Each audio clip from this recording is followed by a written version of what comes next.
Welcome to Marketing Mistakes and How to Avoid Them.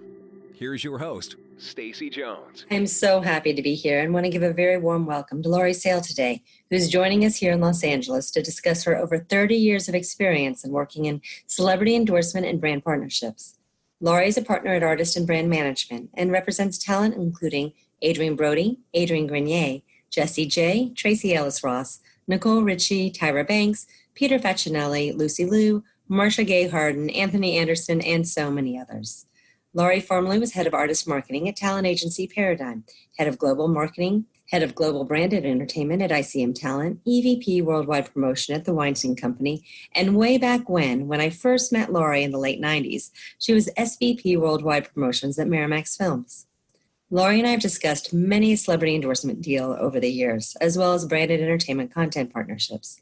I wanted Lori to join our Marketing Mistakes and How to Avoid Them podcast today to specifically talk about her experience in creating branded talent deals from the side of the celebrity and gain some additional information on what her advice is for companies who are interested in leveraging this fantastic marketing practice for their own brands. There's a lot involved to crafting a celebrity endorsement partnership, and there are a lot of mistakes you can make that Lori's experience and advice can help protect you from. Today, we're going to talk about how to best approach celebrities to get them excited to work with your brand. We'll learn what has worked from Lori's experience, what maybe could have been avoided if you're doing this yourself and not working with an agency to represent your brand, and where other brands are missing the mark in this lovely world of celebrity influencer and entertainment marketing we both live in. Lori, welcome. So glad to have you here today. Thank you. My God, has it really been since the 90s? Yeah, it really has been since the 90s, which is just a scary, scary thing to think about. It is. So we all survived it. We did. And now, I'm well into my 20s of this industry. You're into your 30 years of this industry, and we're still ticking. And we are. It still gets better. I still love it. So I know. Something worked out. Right. Yeah. And adapting to now the whole thing of not only celebrities, but social influencers and all of those wonderful brand partnership opportunities that are out there. Absolutely. So you have been working in and overseeing branded content celebrity endorsement deals for quite some time. Can you tell us a little bit about your background, how you managed to get into the entertainment industry, and how you transitioned over and became involved with celebrity endorsements? Because when I first met you, you were more so on the film side of things and TV. I actually started in PR, and I couldn't take the stress of worrying about whether the press was going to show up to something that we'd pitch them.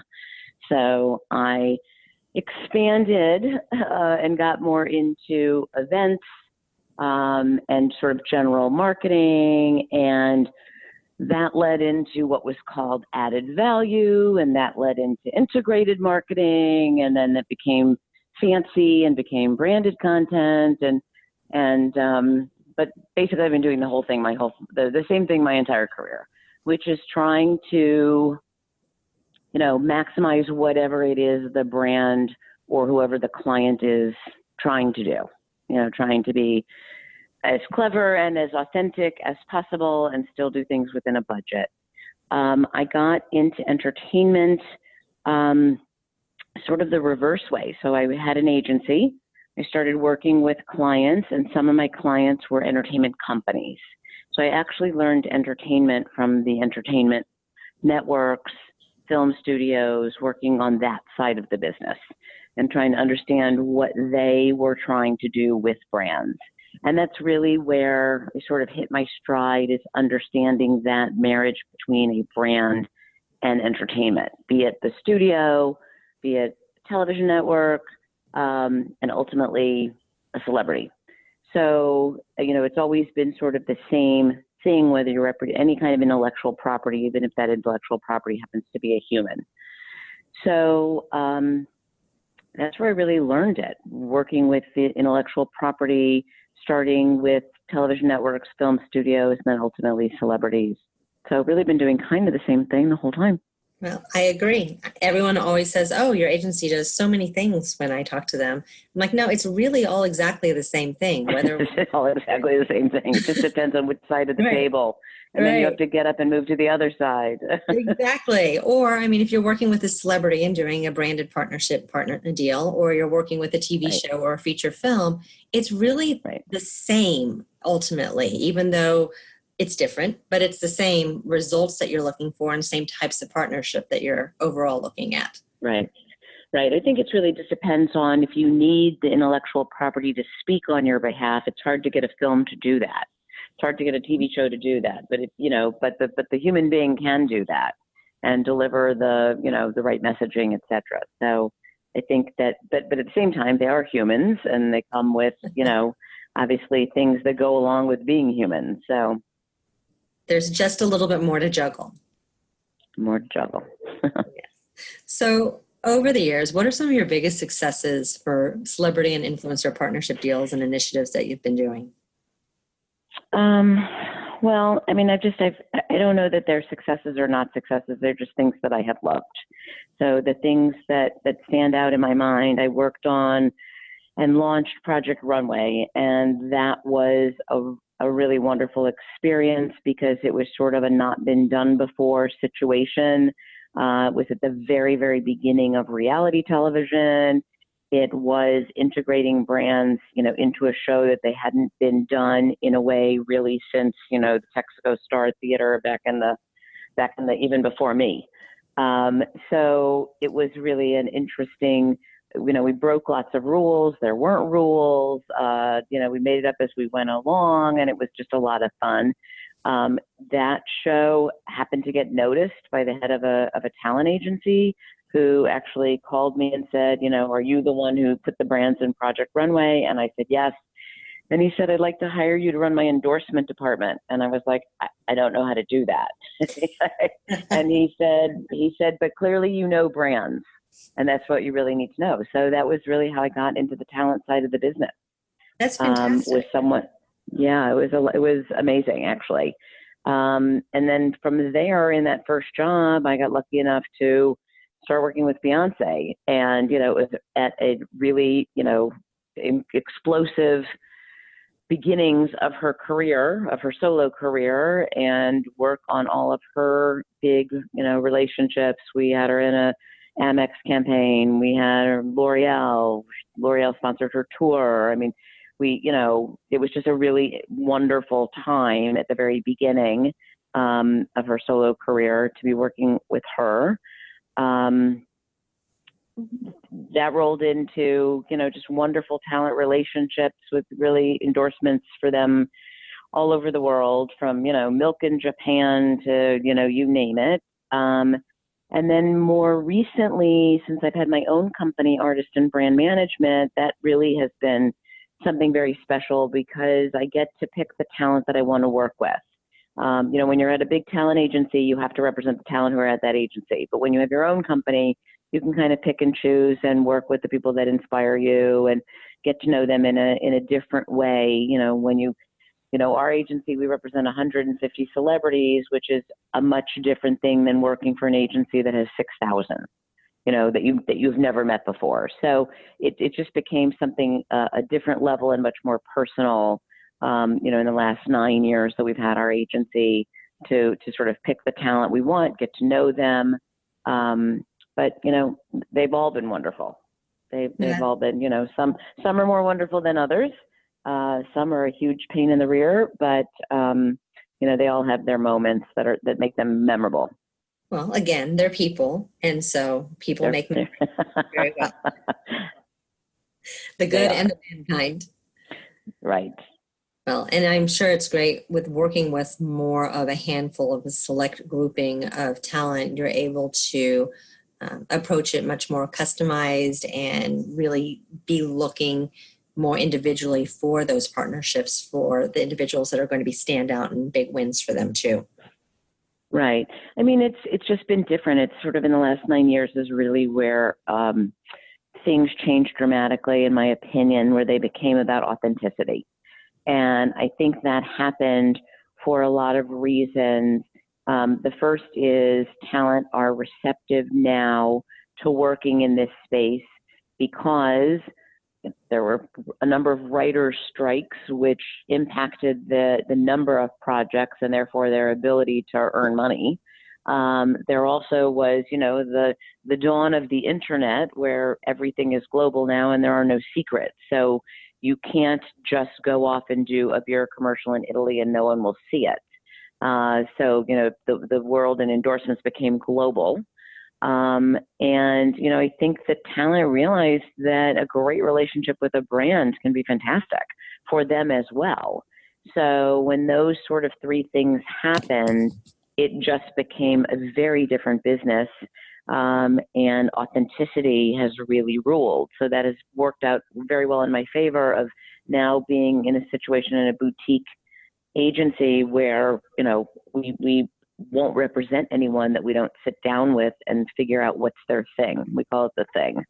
And so it has worked out very well. So you bring up two different points I want to touch on. The first is on globalization. The world is flat. You're now with digital media and social, you're doing a campaign in China, but it has the potential to be seen the world over. When you're structuring deals and looking at partnerships, are brands still coming to you and saying, oh, we are only interested in the US? And are you giving that more weight, or are you treating it as this is a auto partnership, this is a beauty partnership, and it's going to actually cut out opportunities for the talent in other regions of the world from doing that single campaign? Yeah, it does. And we, you can still, I have a client who's doing a campaign right now in Canada. It's not a brand that's in the US at all. It is still, we've geo-blocked it. I don't know how that works or who does that, but it's part of a contract, and apparently you can do such a thing. So, and she is not exclusive in that category anywhere else but in that territory. So, I always fall back to authenticity, because I would tell if a competitor brand came to us and wanted her in now the US, I wouldn't hide the fact that she has this campaign internationally, and hopefully we have done a good job of keeping it just limited to that territory, because that brand is a Canadian brand and it's not available here. Right. So again, I always fall back to authenticity and transparency.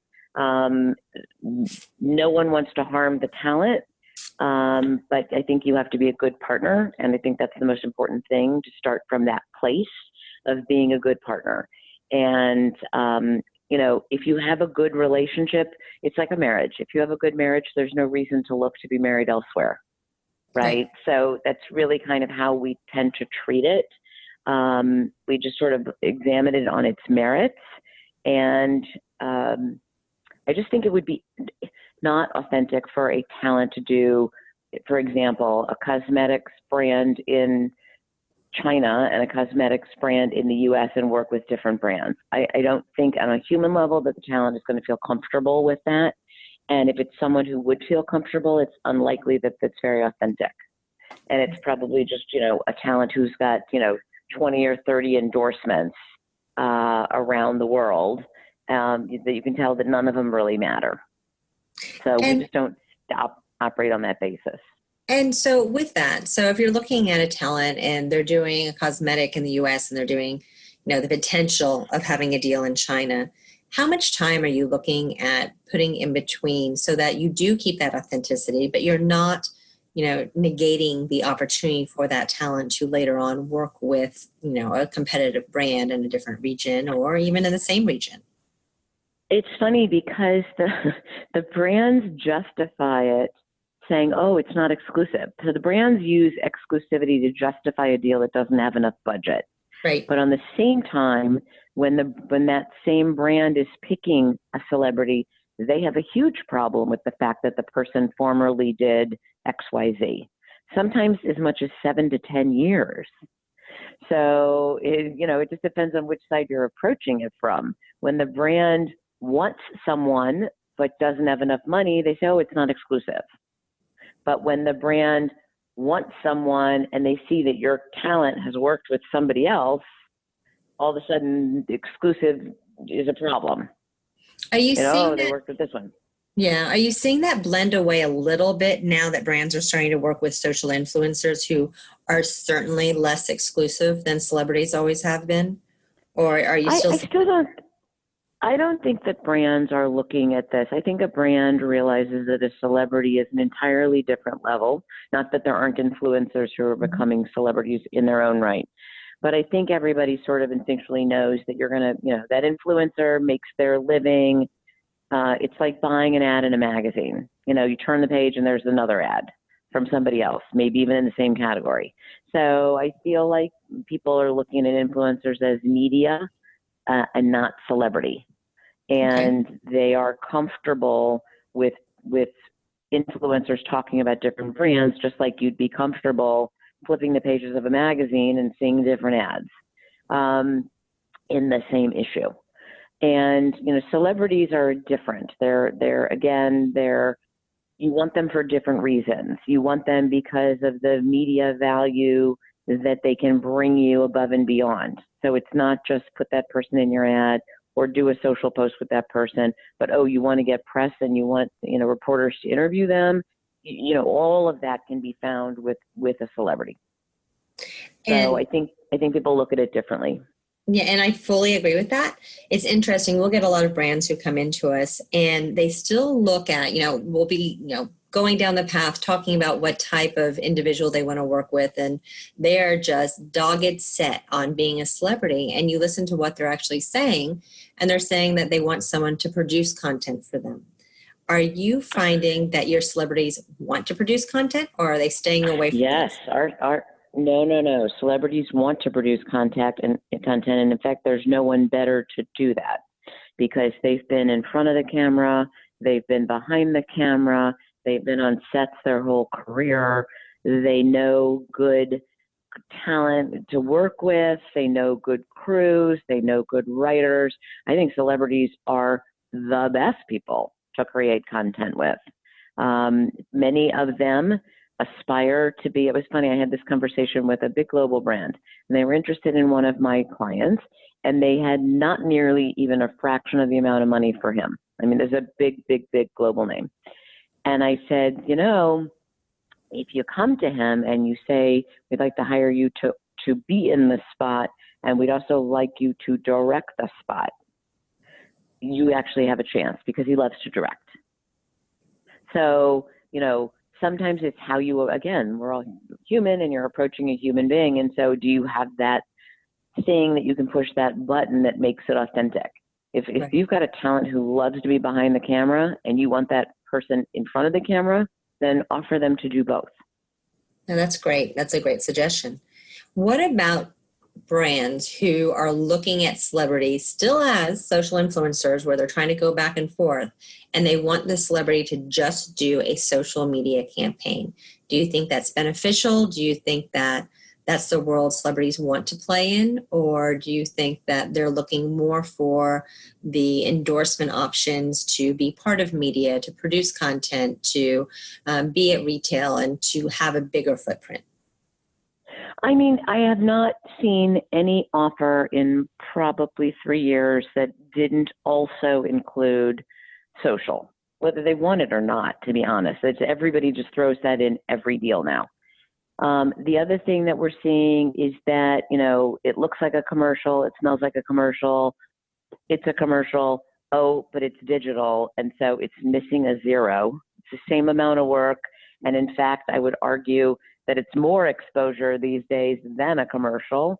But the buyer or the brand who is ever representing the entity who wants to have the relationship with the celebrity says, but it's only digital. Right.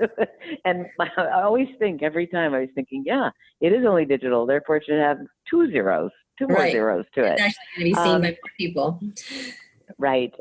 Every celebrity has different feelings. Like we have a lot of celebrities, like some will not put a brand on their Instagram, but they'll only do an Insta story. So again, we know each of these clients individually and we sort of know how they feel about it. I think brands ask for a lot. Like, do you really need to have, a social post every month because you've got a 12-month campaign? So sometimes there's the burnout factor where it makes the celebrity look bad to their followers to overpost. I think it does the brand no favors. Mm-hmm. So I think it just depends. And that's why we always go back to the very first step is, will my celebrity talent like this brand? Do they use this brand? And when we sign our talent, we ask them about 50 questions. We call it onboarding. And we sit down with them and we literally do a brand profile of them. What do they eat? What do they drink? What do they drive? What do they wear? What brands are in their bathroom? What brands are in their closet? What brands are in their refrigerator? What do their parents do for a living? What do their grandparents do for a living? Do they have a dog? What do they feed the dog? What's the dog's name? What kind of dog? We literally ask everything that you can imagine down to diseases in their family. And we do it for two reasons. One is the process helps us really understand what this person is thinking and where they are most comfortable. So for example, I said to a client once said, oh gosh, I'm not sure I'm really cut out to do these kind of things. And I'm not sure I'm comfortable with it and selling things. And I said, well, number one, trust me, the brands do not want you to sell for them. They have people who do that. And then people who are better than you do that. And then I said, what kind of car do you drive? And the person told me what kind of car he drove. And I said, do you like your car? Oh my God, I love my car. This is the third one I've had that drives Smith. Like everything that he said, it became very animated. And I said, that you just did what I need you to do. I only want you to do it for brands you actually use. Then you can talk just like you told me the story about your car. And so the celebrity then understands that we're going to protect them from being in an awkward situation and talking about things that aren't authentic. Right. And so it works out very well. And at the same time, when we ask these questions, we ask them because we want to know if you call with one of your clients, and you've done this many times, Lori, who do you have who makes sense for X? Yes, I can sort. Right. I can sort our grid and tell you authentic names who actually have mentioned use your product. Right. And that's really the place to start. So we always start from authenticity. And then we look at what does the brand want to do, whether it's social posts only or PR or come to an event or all the above. It doesn't really matter what the services are when you start from a place of which talent use the brand, because then it's something that it becomes about things other than money. And I think we can all smell the ones that just are not real.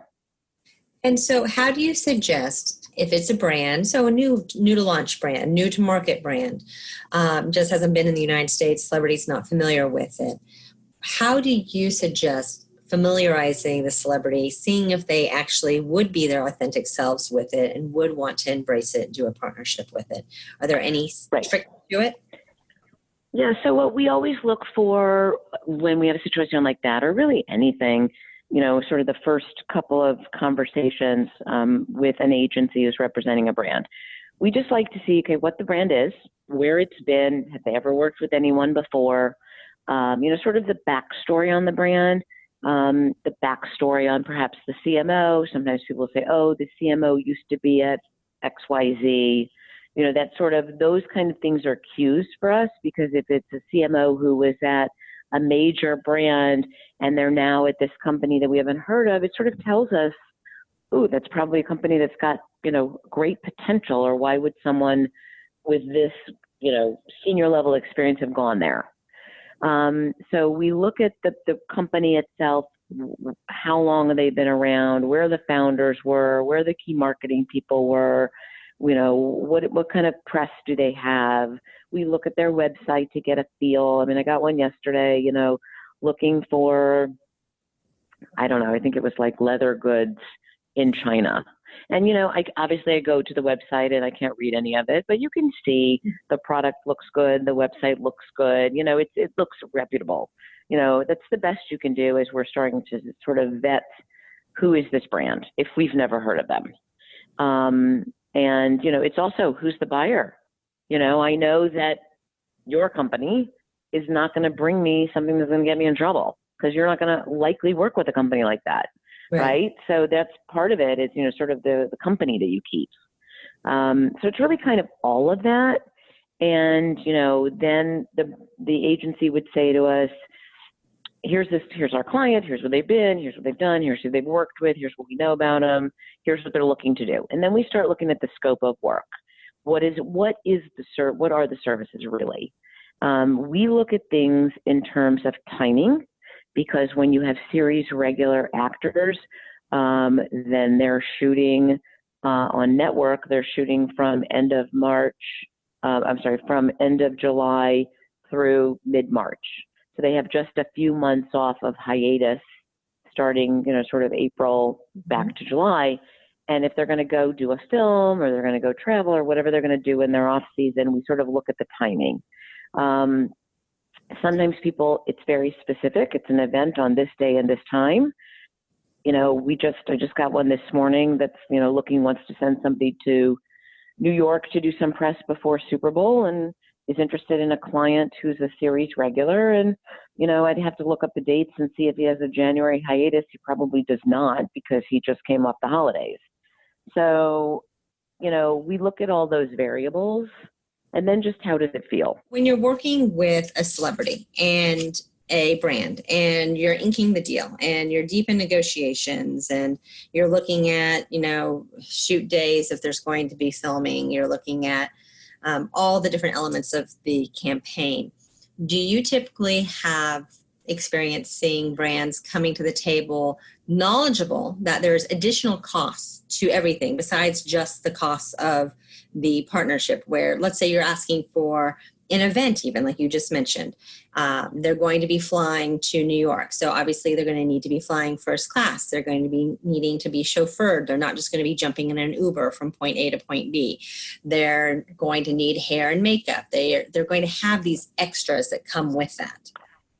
Yeah, I think it all boils down. The agencies that we work with know those things. They've done them before. It's another reason to work with an experienced agency in the space, because they know that from the get-go, and they can budget accordingly.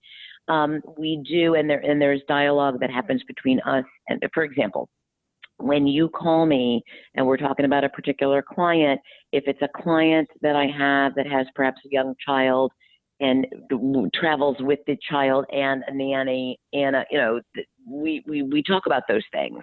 So from the beginning, when we're talking about budget ranges, we try to sort of tell the brand, and or the agency from the beginning where those things might be. If there's somebody who's got extreme costs, and we have some that have extreme costs, they, might have, significant glam costs compared to others. So we do try to, talk about those things in advance and let the brand know. It's not, it's never a surprise.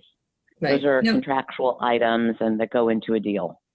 And we end up so many times, even with brands who one would think would have the experience, but maybe the individuals on the teams just don't. They really do. They're like, why can't they take an Uber? Why do we need to arrange car service? And can't they do their own makeup? Why would we need to actually do their makeup for them? So that's a common question, actually, that comes up a lot. Yeah, and it also depends on, we have it just really depends if there's cameras rolling also. Right. And oftentimes it's the reason, I think those costs are also the reason of why to work with one person versus another. Yeah. For everybody to be super transparent about those things. So, for example, I have a couple of male talent who are totally cool with not having any glam grooming, is what you call it, the male side of things. They're totally comfortable with not having any grooming unless the cameras are rolling. And if the cameras are rolling, they need to have grooming. And that's appropriate, and that's what they offer, what they have to sell is their name, image, and likeness, which is what part of what makes them a celebrity. And so it's very appropriate that they would want to look their best and not just look like the rest of us. Well, and the brand also is going to want them to look their best when they have that image later on that they're sharing with the press. So I think those are the kinds of things that come with dialogue, and why you use an agency who knows to ask those questions. Okay. What are some of the biggest challenges you've had to deal with when you're working with a brand or an agency to create a deal? There's always lots of challenges. I think you're working with a team. So for instance, you might have the greatest celebrity in the world. And again, I think mine all are, because I like them and I don't have to work with them. So I tend to choose people who I think are interesting. I choose talent that I think that there are one of, meaning, not just a dime a dozen, but I think that makes them compelling to brands. And so I would have sort of those criteria, but it's more than just the celebrity and the brand. There's lots of people involved. So, for instance, I will say when certain people ask me about certain of my clients, I will say they're really great. Their managers are really great. Their publicists are really great. The lawyers are a little tough. So that's not going to be fun for anybody, but we'll just get through it together. And we come to the other side, you'll have a great experience. So please don't judge my client based on, their attorney who happens to be a jerk. Or, sometimes the publicists are difficult, or sometimes the managers are difficult, or, sometimes I'm difficult. So, you just have to know those things going into it. I think on the agency side and the brand side, sometimes you have an agency who knows exactly what they're doing and has done it a million times, but you have a client who hasn't. And so it just takes more patience for everybody. Each time it's brand new, it's with a new client and a new brand, and it's just different. That's what makes it, to me, that's what makes it interesting and never boring, is that each time it is so different.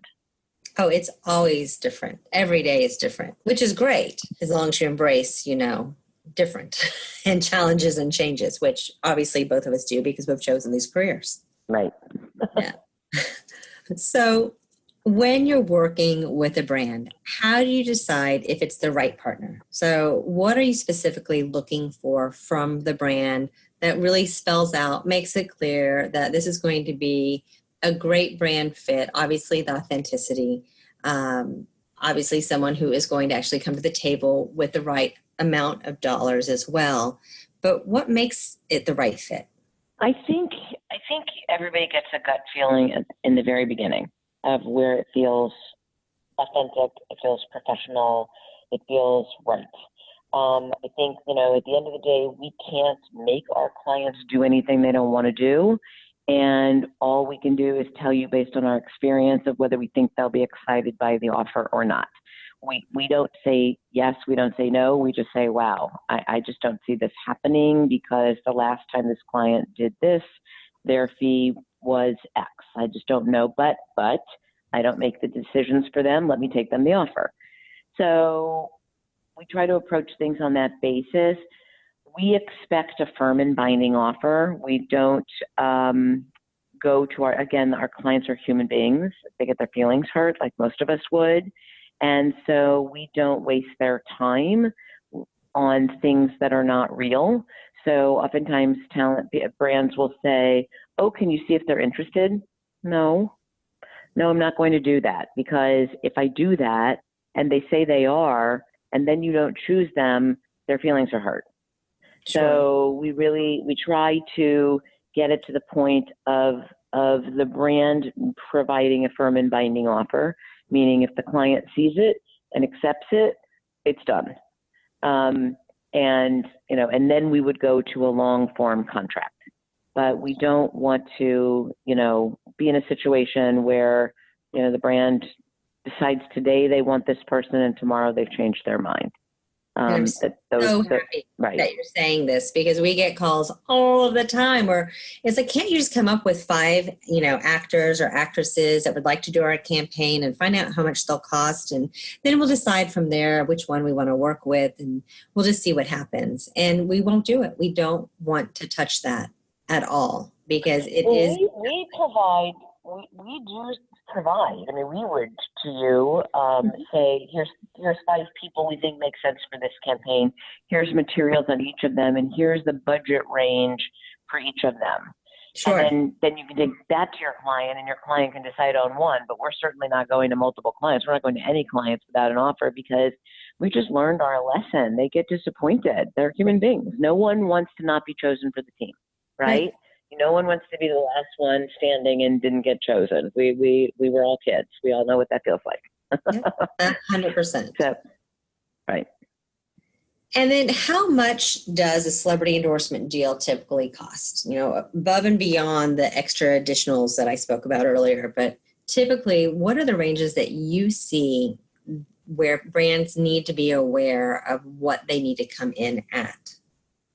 Well, my favorite saying, and I didn't make this up, somebody on my team told me this, is how much is a piece of string? Without knowing what kind of string, how long is the string, how do you price it?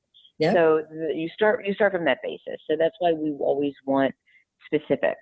We want to understand exactly what the services are and how much time will that take. So is that a half a day? Is that a full day? Is that multiple days? Is that consecutive days?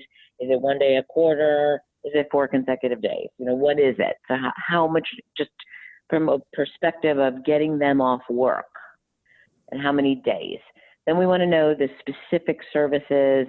We don't need to know what the creative is, but if it's a full day shoot of content, whatever that content is, whether it's going to be an ad or digital, as I said before, it doesn't really matter. It's just we know there's going to be a shoot. Is there going to be social posts? How many and across what channels and how often? So we want to understand the full range of services. It's very important to understand that. And then we will be able to give a range based on what they've done in the past and what we think this amount of services is worth, or is there typical. I said to somebody the other day, typically this person gets $100,000 a day. So you can do the math. Do you really need 7 days? Mm-hmm. Can you do it in 3? So that's where the budget gets adjusted, because it always comes down to,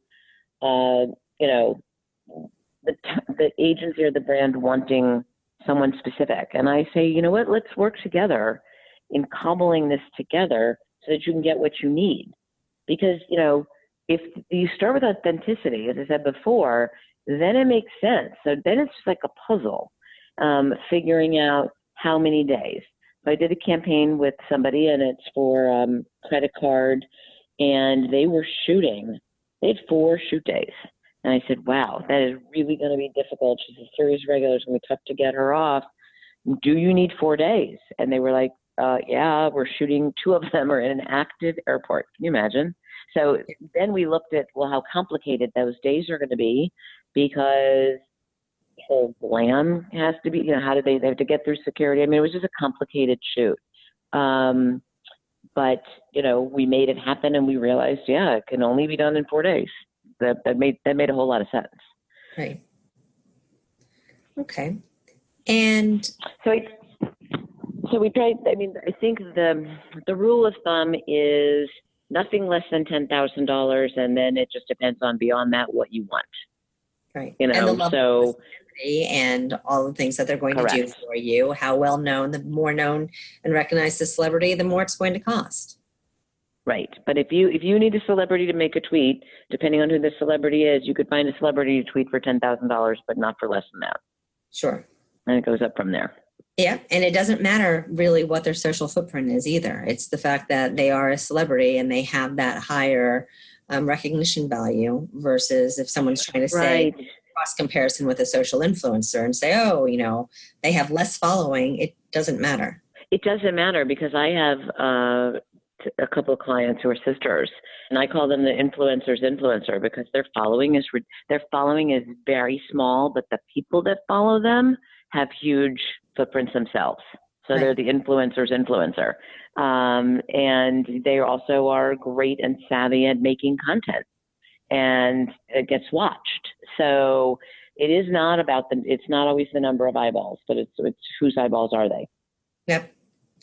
And then we also get asked quite frequently, amazingly frequently, if a celebrity will consider a rev share, getting some sort of piece of the actual sales, if they'll take even an equity position in a company. How do you deal with those questions? So what we always say is, yes, we're open to creativity. There has to be some financial commitment up front.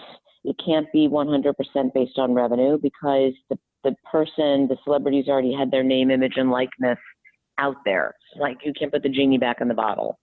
So they have to get something, but could they take less in order to get a rev share? Perhaps. The problem is that equity is never controlled by the celebrity, and that company may never have a liquidity event. So equity that doesn't have a liquidity event doesn't ever turn into anything, at least in the short term. So we just, we oftentimes say maybe we can do something where, let's just imagine that it's $300,000 worth of services. You have a person who's $100,000 a day, and it's a 3-day shoot, and will they take equity instead? Perhaps. But the other thing that we can do is you can recoup that back before, maybe they take a lesser amount, and you can recoup that back before the person gets their royalties at the back end and the revenue share. I mean, there's 100 ways to do this. The answer is yes, but we get offered them a lot, which makes us think that they're really not, everybody wants that to do that. So it just depends on what it is. Sure. And I also, long-winded way of saying it just depends.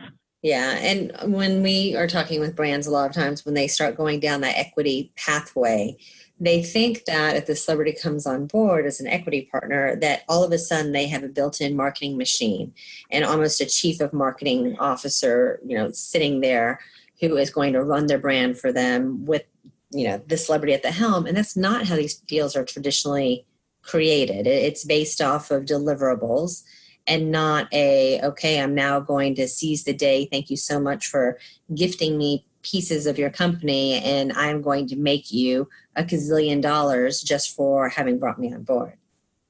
Right. I mean, they're also complicated. And by the way, there's also tax implications with any equity, if the equity is triggered. So, it just depends. And that all of them are different. Every brand is different. But I would say, honestly, if you have a brand that the celebrity actually really loves, equity is not off the table. Okay. Because they already know they like the product. They already believe in the product. So Sure. I think it's just about being creative. I like to walk away where the brand feels that they got so much and that they cut the best deal in the world, and the celebrity feels the same. And Right. then the agency and the agent are in the middle high-fiving that we did our job. Everyone is happy, and now it's time to go execute, and hopefully everyone will still be happy. I also like to make my talent very available to the brands that they work with. And I pride myself in cutting interesting deals.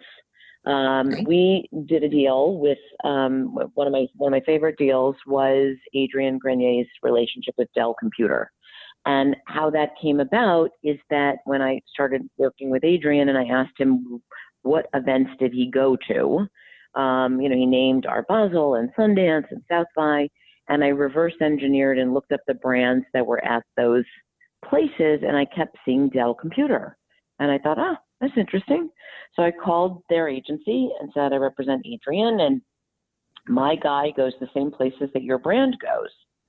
And the agency said, well, Dell's not looking for a celebrity. And I said, well, Adrian's not looking for a computer, but there's something here. They go to the same places for a reason. There's something. So I think we should have them meet. So we did have them meet, and they fell in love, and they realized that they had actually a great deal in common. And Dell ended up making Adrian their social good advocate. And they saw the value that he could bring. And when we worked on the agreement with the brand, it was very funny because we had no idea what to put in the agreement because they didn't know what they were going to do. So, they didn't know how many appearances to ask for because they didn't know where they wanted him to go yet. They didn't even know what social good advocate meant. We were literally making it up as we went along. So what we chose to do was I said, look, everybody loves everybody here. So, and you have a budget. Your budget is what your budget is. You're either going to have the money you have or and we'll either do it for that or not. So please just make us an offer. Please don't make it insulting. Our goal will be just to say yes. And we did. We said yes. And we just put in placeholders. Okay, let's say he's going to do 15 social posts. Let's say he's going to make 3 appearances. We just put in numbers. But we agreed that we would work together in building what this was and that they would have direct access to Adrian, which we did. And we put the contract in a drawer and we didn't count tweets. We didn't count appearances. it went so well.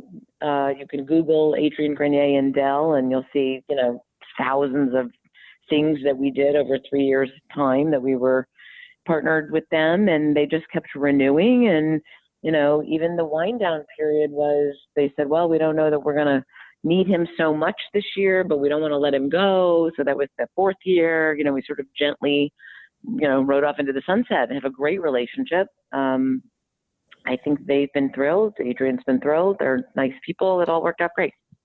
No, and and it was an unusual thing.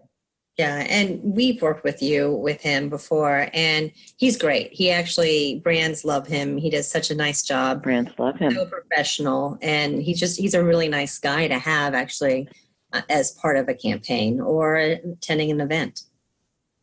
Right, and I think again, if it's in the wheelhouse, if it's his thing. So his thing is the environment and sustainability and oceans and all of those things. Those are that he is very appropriate for any of those kind of campaigns, and very knowledgeable and a great speaker. And we've just never had anything but raves from the brands that work with him. And when you're looking for someone, I always say there's like three guys who make sense if you're looking for sustainability. Leo, but he's very expensive, hugely expensive, and a little yes. and a little strange. And then there's Matt Damon, who's hugely expensive and never available because he's working all the time.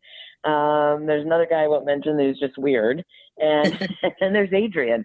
So there's a reason that Adrienne gets all of those type of campaigns, because he's very authentic in that space and a joy to work with. So, all of these you can't lose when you base it off authenticity. Right. It really is the only way to do it. Right. And more power to Adrienne in what he just scored with Starbucks and the straws. He was a massive player in that initiative. He was a massive player in that initiative. Yeah. I don't love when he shows up at shareholders meetings. it could go bad. Not, but he's great and so authentic, and he's really trying to save our world from all of us. So as a brand, when you get to the point of the contract, what do you, on the celebrity side, always want to have included, and what do you think the brand should be wise enough to include as well? Well, I always think it's a very good idea to get the brand's attorney and the talent's attorney on a call together to go through the agreement. I think that it's faster for everybody and more, just a better way to kick things off. And I think that, brands are, want very, very strong morals clauses. Those always need to be softened because no one can live up to those, especially in this day and age. And, what you're getting into. So that's the thing that's sometimes interesting to me too. Hopefully if you're hiring a brand, if you're hiring a talent, you know them and you know the type of person that they are. So you have to expect that someone who has previously been an activist is going to continue to be an activist. And you have to be a brand that is okay with that level of activism. And oftentimes it's the reason you want that person is because of that activism. So you can't have a morals clause that doesn't match up to the person you're hiring. Oftentimes that's something that needs to be softened. I think the payment schedule is something that, is important and very clear. I just believe, as I said previously, in absolute transparency, absolute specificity, exactly what the person is required to do, exactly what the payments are, so there's no misunderstanding and when those will happen, and a morals clause that a normal human being could live by. And, if you've got all three things, then that'll be just fine. But if there's any ambiguity, that's where brands get in trouble. That's where talent gets in trouble, is it doesn't exactly say. So, most celebrities have very savvy entertainment lawyers. Most brands have very savvy agencies and corporate lawyers, and we can cut through those things to be very specific, and get through them without too much pain. Sure. They're typically not difficult. If you're straightforward, transparent, they're not difficult. It's ambiguity that drives the lawyers crazy, and that's where people get tripped up. So I think you just have to be very, very specific and transparent, and then everybody knows what they're getting into. And, not asking talent to do things like, if they are going to do social posts, then, we need the appropriate sponsor hashtags. We don't hide it. We're not breaking any rules. It's just not worth it. It's not worth it for anybody. So to me, that's a sign of we should probably not work together if you don't want our client to do the appropriate sponsor hashtags, etc. Those are our talent play by the rules, and we want to work with brands that play by the rules as well. Perfect. I don't have to ask you that question then, because I was absolutely going to talk to you about FTC and FDA regulations, because it used to be that brands would say, oh, no hashtag ad, no hashtag sponsorship, no hashtag paid, any of those things. But the law of the land is you have to, as a brand, you're correct. Even before the celebrity, you're responsible as the brand or their agency too. I mean, the FTC right. will come after that agency just as much so. Right. And so do you have any words of cautions to a brand who's considering celebrity endorsements? Or is there anything that they need to, not with your perfect, fantastic celebrities, but let's say someone else's celebrities that they're working with? What should a brand be aware of, concerned of? Where can they make some big mistakes along the way? I mean, I think all the things we've talked about. I think, if you don't have a clear, transparent agreement, if you don't understand the glam costs or the travel costs, if you don't have all those questions answered. I have one program right now that, it's very authentic. It's a celebrity is going through a construction project in his personal space, and he is using this brand's products. So basically product placement. And then there's going to be, some entertainment and press that's done in his personal space. So it's been fraught with difficulties because who can control this construction process? Right. The celebrity can't. Contractors don't. Contractors can't. I mean, it was one of the coldest winters in New York in decades. So the project is behind. That's what happens when you build something. And, it's not the talent's fault, and it's not from lack of trying. But there's also been some ambiguity around the deliverables also, of what is expected that the talent will do. So I think that's where you get yourself in trouble. And I think you have to think through every option of what goes wrong and how to avoid where could it go wrong. So, if you have a program, obviously you want to do it on a certain date. Well, what happens if the date moves? Every talent's agreement is subject to professional obligations. So if you're working with a celebrity and they book a movie, they're not giving up the movie because you have a press day.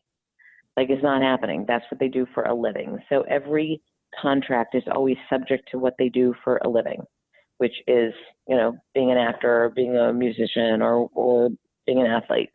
So if you must have your event on this particular day, then that could be a problem. So you really have to make sure, and that's another reason why to use a series regular on television, because you know where they are. Like, they have to be in Los Angeles on shooting this show or wherever it is they shoot their show between X date and X date. So if you need to, so you can get them in the city at the right time. Now you have to see if you can get them off of shooting. And where it becomes complicated is their schedule is oftentimes dictated 5 days in advance. And you're doing this contract 10 months in advance. Right. Scripts haven't been written necessarily for television, or things are being changed, and shoot locations can move all over the world. Right. Hiatuses can be lifted or moved if they're running behind, or all those things. So you have to have that honest dialogue between the brand and between the agent to know, what are you going to do in the event of? Okay. So where can you be? So there's those kind of conversations. Everything can be figured out if you have the conversation and it becomes about, what are we going to do if this happens? Having plan A and plan B and plan C. 99.9% of the time, it works out just fine and it goes as planned. But again, it's human beings. But it's no different than if you're working with a film and a release date move. Can't control it. It's in every agreement. So it's not any different in working with celebrity. At least celebrity can do things like, if they book a movie and you're having a gala and they were supposed to show up as one of the deliverables in a big campaign, you can shoot them giving a message specifically to that gala, if they can't be there in person. So there's always workarounds. Okay. And then I know I've been keeping you chatting for quite some time, and it's fantastic. And I know all of the listeners are getting so much from your advice and insight. But do you have any last thoughts of suggestions and advice to give a brand who's considering launching a celebrity endorsement campaign and maybe hasn't gone down that path yet? I think my advice would be do it. I'm jaded like that, but I think that there's lots of gain in lots of different areas that can come from doing one. I think, so the first thing is just do it. The second thing is make sure you make it authentic. The third thing is if you haven't done it before, you should invest in an agency who has done it before, because you just don't know the bumps in the road. And you need somebody to help you navigate. You need somebody to help you justify and make sure you're asking all those right questions. So those are it. That's all I got.